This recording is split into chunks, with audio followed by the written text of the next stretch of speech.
Hi everyone, thank you so much for coming and welcome to another amazing developer session here at Rezzed. I'm so excited that you're here and I hope you're excited as well because we've got a great one today. So without further ado, join me in welcoming Jean-Luc, the co-creator, and Luc, the lead producer for Life is Strange Season 2. Hi. Hi. Hey. Hi guys. I should say Life is Strange 2. Thank you so much for coming. How are you both? Are you well? Yes, thanks we for are. Thanks Enjoying everyone for being here. Yeah, a little bit of sleep. Like 5 hours of sleeping today, so I hope it's going to be okay. And sorry for our French accent. Yeah, you know, we're out our best. Well, I should say we'll be touching on a few spoilers today, but we'll try and keep it worthwhile for you. So, first of all, should we do a recap of what's happened in Life is Strange 2, the sort of story so far? Where are we at with the Diaz brothers? You want to do it? Yeah, please. So, you want me to explain where the story is? Yeah, where we've got to and yeah, so first there has been for the people who have played the game, this terrible incident in Seattle who pushed Sean and Daniel to go on the road by themselves. They met nice and less nice people along the way. And finally, they ended up in episode 2 at their grandparents' house. The grandparents they had never met. And then, a lot of stuff happened. They met Chris, that people who have played Captain Spirit recognized. And also some interesting falls on the Christmas market while purchasing a Christmas tree. And all along this, the power, Daniel's power, has kind of evolved. And the role of Sean on this episode is to take care of his little brother, and it's even more complex with the situation they're in and the fact he has power, of course. So Luc, Jean-Luc, what are some of the key themes then that you're trying to set up with these first 2 episodes? In the first episode, imagine Life is Strange 2 as a whole game divided in 5 parts. Each part has its own themes and its own subject we want to discuss and we want to talk about. In episode 1, the main game is all about education. How do you take care of someone else? How do you educate your little brother? How your actions are going to shape his behavior? So in the first episode, it's an episode about the flea, about making choices in an emergency situation. The second episode is about the rules when you have to educate someone, when you have to take care of your child or in this case your little brother, you have to create some rules. But in the episode 2, we wanted to talk about the fact that the rules you are giving to a child, you have to sometimes break it, and there is no good or bad rules, there is just choice in life. So that's why when you tell Daniel it's bad to steal something, sometimes you have to steal to give him food. So stealing is a bad thing, but in a certain way, when the situation needs it, you have to break your own rules. That's the meaning of episode 2. And episode 3, we have his own theme. Episode 4 and episode 5 too. So all these 5 episodes will lead to a complete education. I suppose one of the biggest changes with Life is Strange 2 is that it's not static. So you're not in one place as a road trip structure. So I just wanted to ask about that and sort of the journey that they're going on. Why did you decide to have them moving in this game? When we first ask ourselves, when we begin to work on Life is Strange 2, we ask ourselves, what is the real DNA of the Life is Strange as a franchise? Is it about Arcadia Bay or Max and Chloe or stuff like this? And we discussed a lot with Raoul and Michel, the 2 game directors, and Luc as well, and we figured that Life is Strange is about relatable characters, social themes, and actual environment, and with a little bit of superpower. So for episode 2, we wanted to keep this DNA, but to change all the settings. We change ourselves, say, okay, in episode 1 we had Arcadia Bay, we have this little town, you knew all the characters because you met them episode by episode, and you can dig into them. But in Life is Strange 2, we wanted to change ourselves and change the whole settings. You know, we're two brothers instead of Max and Chloe, and the road trip structure to visit more location and meet a lot of characters in this idea to educate Daniel. You guys went on a road trip of your own, didn't you? Is that right? Yes. Yeah, I didn't participate to the first this trip you had with Michel long ago, but Jean-Luc, Raoul and Michel, they did almost the same trip as the one we have in Life is Strange 2. So it was really inspiring for them to meet people and locations and put this back in the game. Yeah. So how then the places that the boys go and the different locations, are they sort of drawn from that trip then? Yes. Yeah, it's a lot inspired by the picture they took, what they felt was matching the game intention, and they've seen, and the west coast of the US is kind of magical for that. A lot of very cool locations. Life is Strange 1 was about the Pacific Northwest. Here you have more different locations and something that are not on the main path, like smaller roads. What you see when you drift from the main highway, when you take the small roads, what kind of people, what kind of locations you see, and usually it creates amazing picture. Then you can see that. We can see some great photos. We met. When we did this road trip with Michel. We went from Seattle.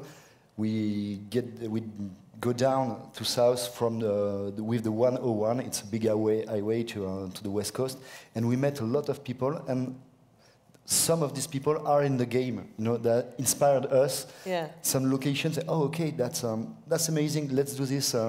So it was really inspiring for us. What was your favorite place that you saw on the trip? I can't tell you because it's not in the game yet. Okay, you can keep some secrets. Yes. Then. There is a connection to the Pacific Northwest in this as well, and to Life is Strange, the first game. What is it about that area that's kind of been so inspiring for these games? I think there's something, the mood, the light. California in general has very nice lighting, I think, but the whole West Coast is very nice. I've been on a trip as well there around Seattle. All the sea there is amazing. Everyone who has been there, I guess, can be inspired by this. Let's talk a little bit about some of the more serious themes that come up as well. There are a lot of issues that have come up already in the first 2 episodes around minority characters and the politics inherent in that. Was that an important theme that you wanted to tackle from the start this time? Yes. It's for us. It's important to talk about this society themes, this actual theme, these issues. It's important for us to talk about it, but it's also important not to give ton avis. Yeah, just our own opinion. You cannot our own opinion. Yeah, you cannot push your own opinion like this into people. You have to. What we think is important is to put yourself in other people's shoes and see. Try to develop empathy. How would you react if you were put in this situation? Instead of just saying, this is bad, because it never works. You cannot say to someone, hey, don't be racist, and okay. No, you have to what we want to create is to make the player enjoy the game, of course, but also have a reflection about some themes he probably doesn't know about. We started it in Life is Strange 1 with the theme of euthanasia and social school harassment and stuff like this, and we continue in Life is Strange 2, but just to provoke some discussion. It's okay, I didn't knew, I didn't see stuff like this, or I didn't see this point of view. It makes me wonder, okay, how can I react to this? And it's important for us to help people to think about this subject. Is it difficult designing some of the scenes and choices around that to make them feel more neutral? Because when I play, I know who I think is wrong in the situation very strongly. But you have to be very careful with this. Even the wording, when you see a choice and you have to choose between answer A or B, even the wording itself must be precise enough for you to understand what's the option you're going to take, but also not give a hint about what you should choose. So we usually try to do some playtest during development at some point, and we can see that the choices are not balanced as maybe they should. So we make sure the wording is right, and yeah, it's important. And yes, it's also important to say that there is no canon choices. You have your own adventure, and even if it's different for a friend of yours or other player, that's not a problem. It's everyone has its own adventure, and we don't, as a developer or as creator, say that's the good choice, that's the good ending, that's the good stuff. Say everyone has to make his own choices with his own moral. And on this kind of game, it's a lot of work because you cannot just not care about some branch because only few percentage of people will take this branch. You have to take care of all the players because they will see, unless they are huge fan and want to play and see everything, they will probably have only one pass of the game, and it has to be good, whatever their decision is. So it's a very important part of the crafting of the game as well. Do you worry, or have you thought about the idea that staying neutral is a stance in itself, right? I don't think we are neutral as long as we are talking about these themes. We are putting this theme into the game, and yeah, Sorry, I forgot what I was saying. That's okay. What kind of research did you do when you were putting these themes into the game? Did you do consulting as well? Yes, because when you are dealing with social themes and stuff that are important, you can't write it like I think it's the good thing, and okay, I write. You have to do some research. So we read a lot of books, see a lot of documentary. Even on the internet, we have a lot of chat with different people. So I don't know the culture of the Mexican culture or stuff like that, but we try to make it very respectful and honest. So yes, it's not something that we are going to write a story about two Mexican kids. And, let's do this. No, we have something important to say with these choices. So let's dig it. Well, let's talk more about the choices and consequences. That's always been a big part of Life is Strange. And obviously, again, in Life is Strange 2. How has your approach to designing choices and consequences changed in Life is Strange 2? Because they're on the move. So I suppose the consequences have to follow them, and you won't always know immediately what they might be. Yeah, on Life is Strange 1, everything took place in Arcadia Bay, so it was easier. Like you said, now we are changing locations with each episode, but something that's still here is your little brother, Daniel, and that's the key thing, is the choices you make, all the experience affect your own perception, of things, and also directly your brother. And sometimes you will, like Jean-Luc was saying, you teach him something bad because he needs to. It will influence him, and all the choices and the consequences are also, observed through Daniel's behavior, because he will do things by himself. He will not sometimes wait for your advice, and you will see this in the later episodes. He can take decisions by himself based on what he saw, what he experienced. So this is the kind of thing that will tie all the episodes together. Yeah, in Life is Strange 2, the consequences of your choices are less obvious than Life is Strange. So, but as Luc said, we work a lot on Daniel behavior, and even if you don't notice it because it's your game, you will see that your game is different from your friends or other people. With a little cue that Daniel are saying, is it saying bad words or not? There is a lot of little differences you don't notice, but they are there. So, of course, you're going to have some big consequences. Yeah. But yes, it was our choice from the beginning to make it less obvious. Like even the AI, the fact that Daniel will walk alongside you, or he will walk a little bit behind, or he will. I didn't know that. This kind of thing. Yeah, his behavior, and like Jean-Luc said, some cues will be different. A lot of small things will be different depending on Yeah. on your relation with him. Yeah. And you mentioned, Jean-Luc, that that our friends' playthroughs will be different. My playthrough is really different to some of my friends. Is it difficult making sure that players still get the experience you want, or that the episodes have the same emotional highs and lows that you kind of want the player to experience when they could experience them differently? Yeah, it's kind of hard to know. What is the path that the player will take. Like I said, every pass has to be good. But yes, sometimes a very cool scene, like at the end of episode 2, there are cool scenes that happen in bad situation, but the cinematics themselves are really cool, and we know that many players won't see that. So. It's part of the job. The title of this panel is talking about developing Daniel. So let's talk more about Daniel. In this game, it's not you that has the power. So that's a big change as well. Has that affected the way you develop the kind of choices and consequences as well? Yes, of course, because the power in Life is Strange is a part of the DNA of the franchise, and the power is linked to the weakness of the character. So in Life is Strange 1, Max was a teenager, insecure. She was not really confident, and the power of rewinding time makes sense of her own weakness.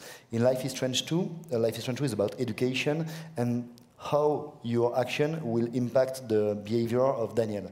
So the power is not yours, it's on Daniel, because the way he will use his power for good or for bad, for fun, will depend on your behavior and your action and your way of playing. So that's why we give the power to Daniel and not to Sean. And because, yes, Daniel will do more and more independent decision based on your choices. So you will see.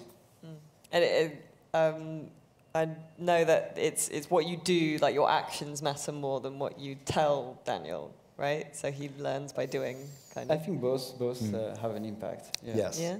And even the small choices, even the small dialogue choices you make with your grandparents or with someone, Daniel is always listening, always.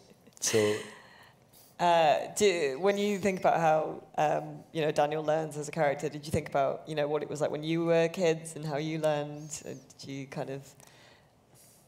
I don't know. I was the little brother, so I can understand the responsibility you have when you're the bigger one. But I don't know how much you projected yourself. No, to be honest, I have a little sister. She was a pain in the ass. Yeah, you know her. But no, to be honest, yes, I put some of memories or some of stuff into Daniel, but not really. Daniel and Sean are typical new character, and we created them from scratch. Sometimes we say with Michel and Raoul, I remember my little sister was like this, and okay, but how is Daniel? Daniel is completely new. So. We use a lot of memories, but not really to create Daniel, to create maybe some situation.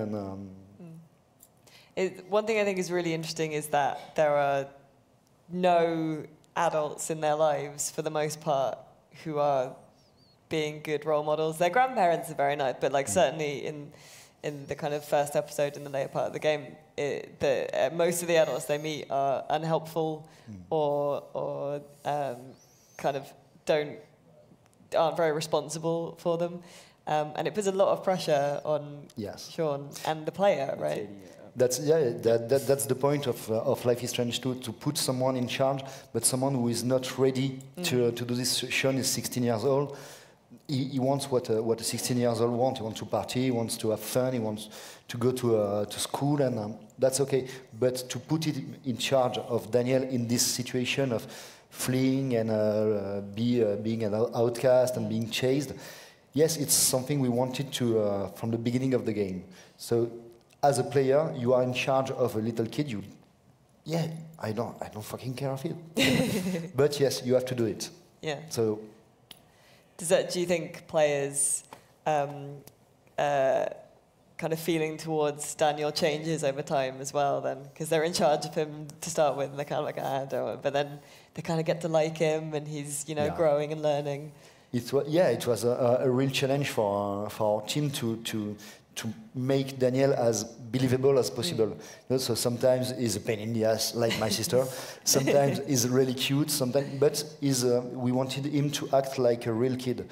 So when you do nothing, when you put your controller on the table, Daniel is going to go around you and say, "Hey, Sean, what are you doing? Hey, Sean," like a little. We wanted to give him a lot of reaction. He's going alone to going to see something in the location and stuff like this. So it was, we wanted to make him as believable as possible because all the main experience, the core experience of the game is the bond between the two brothers. So if you fail this, you fail the game. We've got a little bit of time to talk about episode 3 as well. I think we've got the teaser to play for everyone. Is that right? Cool. Just you got to skip through a few more. I mean, the design of Daniel's really lovely as well. I like how I really felt I wanted to look after him, and that I felt really bad as a parent, because I didn't feed him properly and he was cold, and he seems like very vulnerable, even though he's really powerful. Yeah, but that's how kids are, even if Daniel has a power, but power is much a metaphor of what kids have inside them. If you raise well your kid, all the potential he will use it for good or for something morally good. If you don't raise him with the good stuff and good teaching, yes, all this power, all this potential will be used by selfish stuff or even bad stuff. So that's what will happen to Daniel if you in fact of your choice. With great power comes great responsibility. Exactly. I just made that up. Wow. Okay, there we go. So we've got the teaser here for episode 3. Who knew this little tree market snowflake would end up here? With us misfits. So, how do you feel? I actually feel free next to you.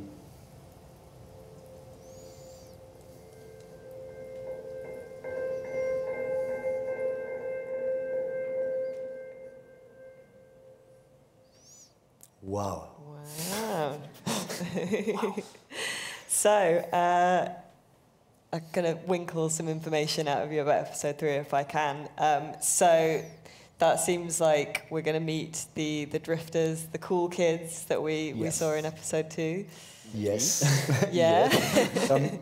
We have to process what we can, what we can say, and what we can't. So, yes, we are going to meet the cool kid again. Yeah. What are maybe some of the themes that we're going to encounter in episode 3? Yes. You experience the education, the rules, and when you are raising a kid, there is sometimes a moment in life where the kids, where your kid or your little brother is not always agree with what you are teaching and is in opposition. And that's somehow will happen in episode 3. Daniel will be more and more independent, and when Sean will want to explain him some stuff, say, "Okay, hey, I'm big now. I do what I want." So no, Daniel, you're not big enough. That will be one of the main themes in episode 3. Okay, yes, independence and evolution. And the power itself as well. Yes. You see him train in episode 2, and then, of course, he learns to master a little bit more his power. So, of course, it has an impact on the relation with the brother. So yes, because they're going to be more and more powerful. Okay, well, exciting stuff. I think we have time for some questions now. If anyone has some, there'll be a mic that's going to be brought up to the middle there. So if you've got a question, just pop up behind the mic there. Lovely. Well, we see if anyone's going to come up. What was your favourite choice that had to be made in the first couple of episodes?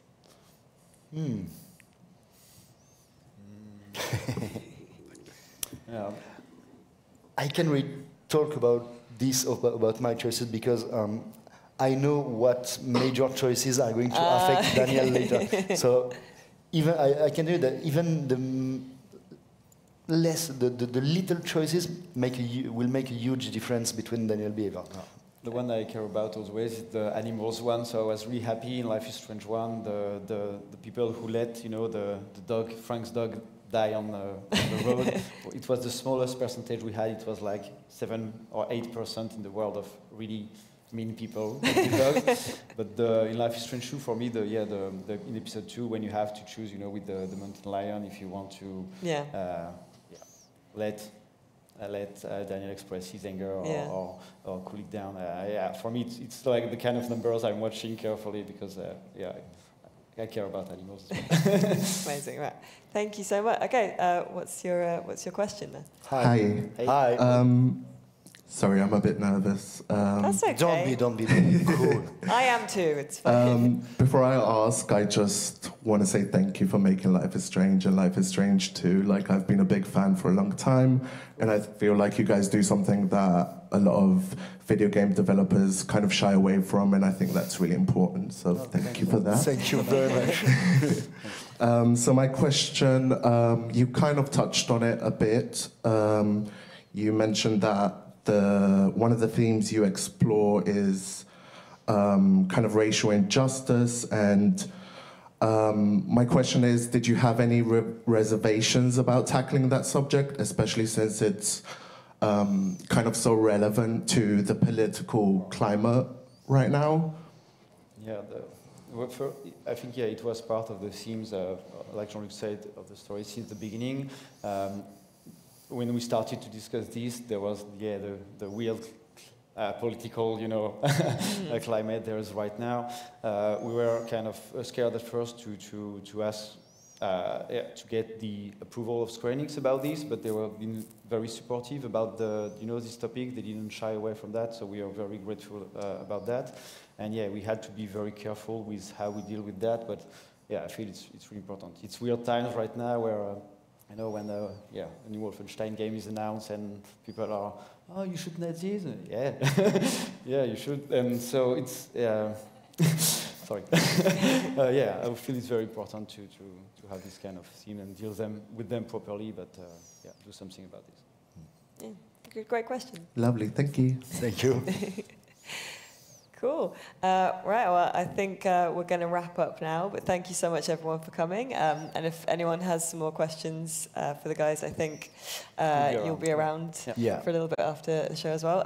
Thank you so much, everyone, for coming, and thank you for watching. And join me again, and thank you, Jean-Luc and Luc. Thank you very much. Thank you. Say a few words in French.